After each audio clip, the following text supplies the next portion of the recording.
Map बनवाना है immunity से रिलेटेड और बताना है कि किस तरह इनेट इम्यूनिटी और अडॉप्टिव इम्यूनिटी आपस में लिंक करती है, और शुरू से लेकर एंड तक कॉन्सेप्ट ब्रीफ दूंगा, क्योंकि ये इम्यूनिटी वाला ऐसा टॉपिक है कि इसमें इंसान बार बार कंफ्यूज होता रहता है।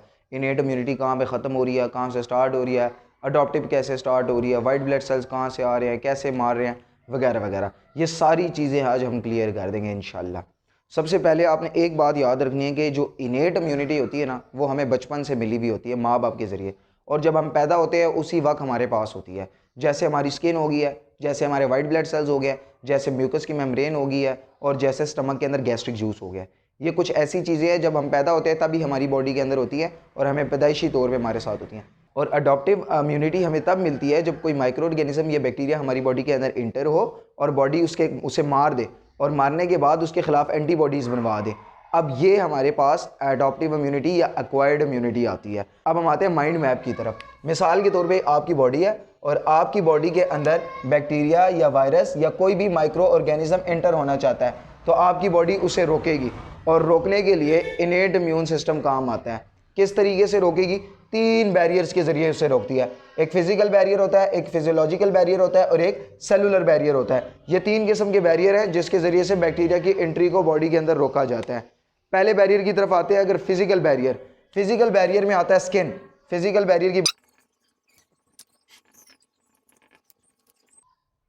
बैरियर में आता है स्किन, जिसे फर्स्ट लाइन ऑफ डिफेंस भी कहा जाता है। यानी सबसे पहले माइक्रो ऑर्गेनिज्म आपके स्किन के जरिए से एंटर होने की कोशिश करेगा ताकि आपकी बॉडी के अंदर चला जाए और आपको बीमार गिरे। आपकी स्किन उसे रोकेगी थ्रू इनेट इम्यून रिस्पॉन्स। दूसरा फिजियोलॉजिकल बैरियर भी आ सकता है, यानी अगर आपके खाने के जरिए से एंटर होने की कोशिश करे और ऐसी जगह से एंटर होने की कोशिश करे जहाँ पे स्किन ही ना हो, जैसे आंखें हैं, जैसे कान है, जैसे आपके खुराक के ज़रिए, जैसे आपके सांस के ज़रिए, इन ज़रियों से भी अगर माइक्रो ऑर्गेनिज्म आपकी बॉडी के अंदर एंटर होने की कोशिश करता है तो आपकी बॉडी के पास कुछ ऐसे रिस्पॉन्स होने चाहिए ताकि उनको मार सके। जैसे मिसाल के तौर पे आइज़ है, अगर वो आइज़ के ज़रिए से एंटर होने की कोशिश करता है तो आइज़ के अंदर लाइसोजाइम एंजाइम होते हैं। कौन से एंजाइम होते हैं? लाइसोजाइम। आंखों के आंसू, आंखों के इर्द गिर्द ना एक एक्वस ह्यूमर पड़ा हुआ है फ्लू टाइप का, जिससे आंसू भी बनते हैं। उसके अंदर एक एंजाइम होता है जिसे लाइसोजाइम एंजाइम कहते हैं, वो इसको मार देता है। उसकी वजह यह है कि एक्वस ह्यूमर इसलिए पड़ा हुआ है क्योंकि कॉर्निया वाहिद ऐसा टिश्यू है बॉडी के अंदर जहाँ पे ब्लड वेसल नहीं है, तो वहाँ पे ऑक्सीजन और न्यूट्रिएंट्स पहुँचाना इस एक्वस ह्यूमर की जिम्मेदारी होती है। तो वहाँ पर लाइसोजाइम एंजाइम होता है ताकि अगर कोई माइक्रो ऑर्गेनिज्म या बैक्टीरिया आ जाए, क्योंकि वहाँ पे तो वाइट ब्लड सेल्स नहीं होते, ताकि उसे मारा जा सके। ईयर के अंदर म्यूकस की मेम्ब्रेन होती है जो माइक्रो ऑर्गेनिज्म या बैक्टीरिया को रोकती है। स्टमक के अंदर गैस्ट्रिक जूस होता है, और लंग्स के अंदर भी म्यूकस की मेम्ब्रेन होती है। जो लंग्स होते हैं, यहाँ पर जो ट्रैकिया होती है, ट्रैकिया के अंदर ही डेंड्रिटिक सेल्स होते हैं और म्यूकस की मेम्ब्रेन होती है। ये पहले ही सही माइक्रो ऑर्गेनिजम्स को ट्रैप कर लेती है और लंग्स तक पहुँचने ही नहीं देती। लेकिन अगर लंग्स तक पहुँचे तो एल्वियोलाई से पहले भी जो ब्रोंक्यूल्स होते हैं वहाँ पर भी म्यूकस की मेम्ब्रेन होती है और वो उसे ट्रैप कर लेती है। तो ये थे फिजिकल बैरियर, फिजियोलॉजिकल बैरियर, और लास्ट में आता है सेलुलर बैरियर। अगर वो इन चारों बैरियर को क्रॉस करने के बाद ब्लड तक पहुंच भी जाता है तो ब्लड के अंदर आते हैं वाइट ब्लड सेल्स, और वो वाइट ब्लड सेल्स फ़ौरन इसकी मारकुटाई स्टार्ट कर देंगे और उसे मार देंगे और बॉडी से एलिमिनेट कर देंगे। तो दोबारा समझिए, अगर कोई भी माइक्रो ऑर्गेनिज्म या बैक्टीरिया या वायरस आपकी बॉडी में एंटर होना चाहता है तो फ़ौरन आपकी इनेट इम्यूनिटी एक्टिव हो जाएगी। और इनेट इम्यूनिटी के 3 बैरियर्स होते हैं। पहला फिजिकल बैरियर है, फिजियोलॉजिकल बैरियर है और सेलुलर बैरियर है।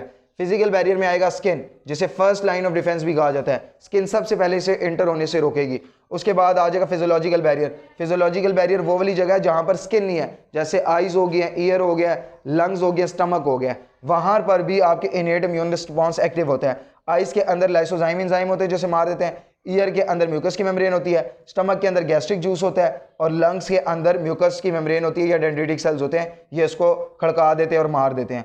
अगर वो स्किन को भी क्रॉस करके, इन सारी चीज़ों को क्रॉस करके किसी तरीके से ब्लड तक पहुंच जाता है तो फिर तीसरा बैरियर एक्टिव हो जाता है जिसे सेलुलर बैरियर कहते हैं, और उसमें आता है वाइट ब्लड सेल्स, और वाइट ब्लड सेल्स उसको मार देते हैं। अगर वाइट ब्लड सेल्स भी उसको रोक ना पाएँ, क्योंकि जो बैक्टीरिया या माइक्रो ऑर्गेनिजम्स होते हैं वो 20-20 मिनट बाद डिवाइड होते हैं। मिसाल के तौर पे अगर 1 लाख बैक्टीरिया आपकी बॉडी के अंदर पहुंच गया ब्लड के अंदर, और वाइट ब्लड सेल्स तो बहुत कम होते हैं, 3-4 हज़ार पर क्यूबिक मिलीलीटर, और वाइट ब्लड सेल्स उसको मार तो रहे हैं लेकिन बैक्टीरिया फिर भी बहुत तेज़ी से बढ़ रहे हैं। क्योंकि अगर मिसाल के तौर पे 10,000 बैक्टीरिया को वो 20 मिनट में मारते हैं तो 20 मिनट बाद दोबारा अगर वो लाख हुए हैं तो 90,000 बचे, 90,000 से 1,80,000 दोबारा हो जाएंगे, यानी तेज़ी से बढ़ते हैं। तो फिर क्या करते हैं, कंप्लीमेंट प्रोटीन बनवाई होती है। ये जो वाइट ब्लड सेल्स होते हैं, ये वाइट ब्लड सेल्स फ़ौरन जाके इस कंप्लीमेंट प्रोटीन को एक्टिव कराते हैं और ये कंप्लीमेंट प्रोटीन गोली की तरह जाके बैक्टीरियाज को लगते हैं और उनके अंदर सुराख कर देते हैं और उनका फ्लूइड बाहर आ जाता है और वो मर जाते हैं। जिस तरह हमें गोली लगती है, हमारा फ्लूइड बाहर आ जाता है, मर जाते हैं, बिल्कुल इसी तरह जो वाइट ब्लड सेल्स होते हैं वो जाके कंप्लीमेंट सिस्टम पे एक्ट करते हैं और उसे मार देते हैं। ये सारा था इनेट इम्यून रिस्पॉन्स के जरिए। यहाँ तक जो था, इसका मेन काम ये था, बैक्टीरिया कभी भी बॉडी के अंदर एंटर नहीं होना चाहिए और ब्लड तक नहीं पहुंचना चाहिए, क्योंकि अगर वो ब्लड तक पहुंच गया तो सेल्स तक पहुंचेगा, सेल्स तक पहुंच गया तो वहां पे रहना स्टार्ट कर देगा और हमें बीमार कर देगा, और अगर वो वायरस हुआ तो और भी ज्यादा नुकसान पहुंचा सकता है। यहां तक की जो गेम थी वो थी इनेट इम्यून रिस्पॉन्स के अंडर। यहाँ पे इनेट इम्यूनिटी काम करती। अब अगर गलती से आप कहीं पे गिरे हैं, आपके एक्सीडेंट हुआ है या आपको छुरी लगी है या कोई कील वगैरह लग गया है और वो उस जगह पे जो स्किन थी वो थोड़ी सी एक्सपोज हो गया एनवायरनमेंट, तो ये जो बैक्टीरिया है या वायरस है ये आपकी बॉडी के अंदर एंटर हो जाएंगे। अब ये आपको बीमार कर सकते हैं। वो जगह होगी वो थोड़ी सी फूल जाएगी, वो जगह के अंदर बैक्टीरिया घुस गया तो ब्लड के अंदर चला जाएगा और किसी भी सेल्स के ऊपर जाके अटैच होके उस सेल से न्यूट्रिएंट्स वगैरह हासिल करने की कोशिश करेगा। अब अडॉप्टिव इम्यून सिस्टम एक्टिव होना स्टार्ट हो जाएगा।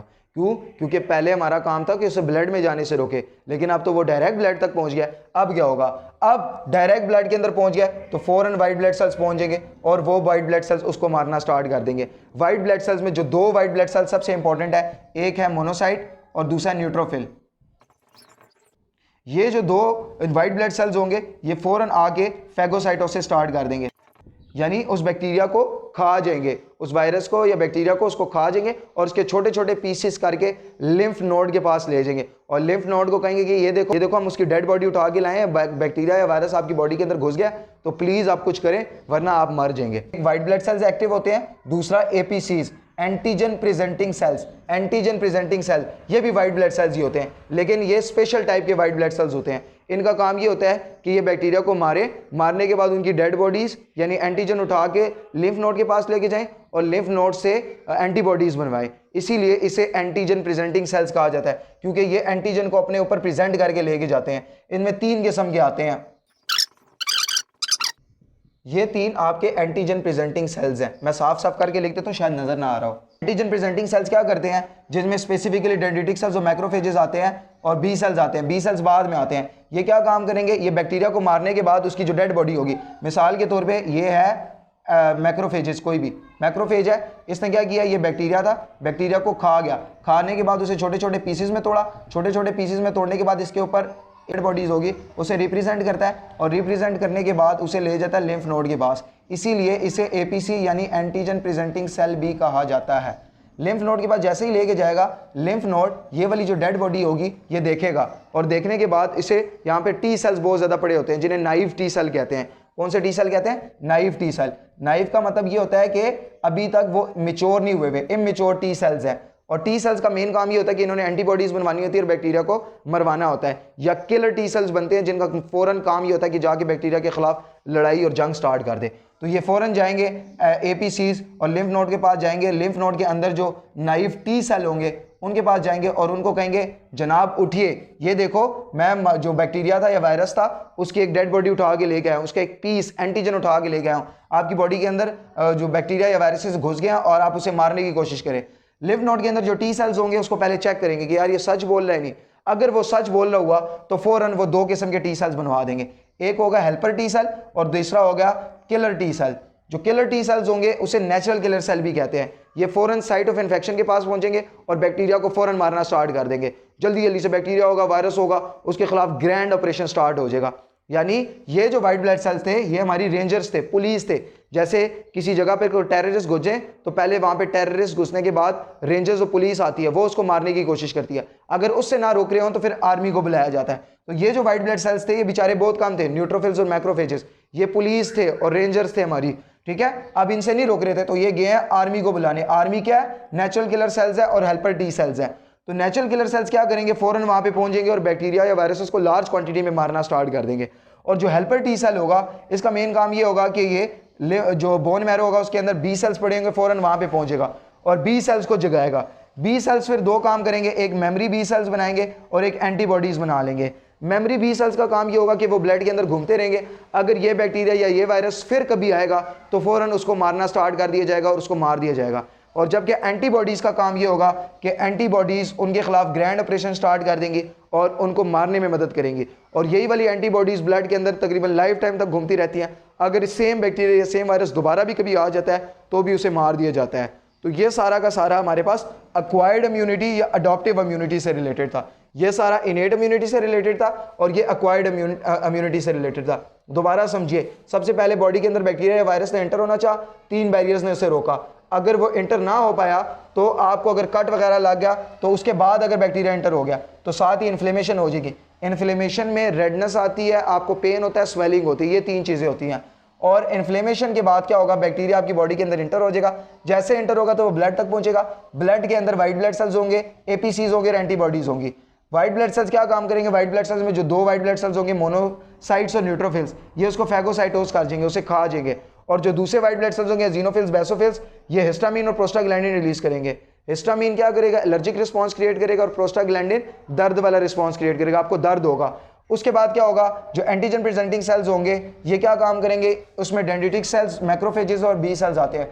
डेंड्रिटिक सेल्स और मैक्रोफेजेस उस बैक्टीरिया को मारेंगे। मारने के बाद उसका जो छोटा सा पीस होगा यानी एंटीजन, उसे MHC क्लास 2 पे प्रेजेंट करके लिम्फ नोड के पास ले जाएंगे। लिम्फ नोड के अंदर नाइव टी सेल्स होते हैं जो सो रहे होते हैं, जिन्हें पता नहीं होता मैंने क्या काम करना है। ये फ़ौरन जाके उस नाइव टी सेल्स को जगाएंगे और वो नाइव टी सेल फ़ौरन हेल्पर टी सेल्स में और नेचुरल किलर सेल्स में कन्वर्ट हो जाता है। Natural killer cell site of infection के पास जाते हैं, बैक्टीरिया को मारते हैं, जबकि हेल्पर सेल बी सेल के पास जाएंगे और वहाँ पे मेमोरी सेल और एंटीबॉडीज बनवाएंगे। तो ये सारा हमारा एक्वायर्ड इम्यूनिटी से रिलेटेड और इनेट इम्यूनिटी से रिलेटेड था और इनके दरमियान किस तरह कनेक्शन होता है। ये अगर आपको ये जनरलाइज कॉन्सेप्ट समझ आ गया तो इंशाल्लाह आपको इम्यूनिटी समझ आ जाएगी। इससे रिलेटेड एक्वायर्ड इम्यूनिटी से रिलेटेड, इनेट इम्यूनिटी से रिलेटेड और जो कंप्लीमेंट प्रोटीन सारों से रिलेटेड हमने सेपरेट वीडियो भी बनानी है। आपके कॉन्सेप्ट और भी ज़्यादा क्रिस्टल क्लियर हो जाएंगे। तो वीडियो पसंद आई है तो लाइक करें, कमेंट्स करें। ओके, अल्लाह हाफिज़।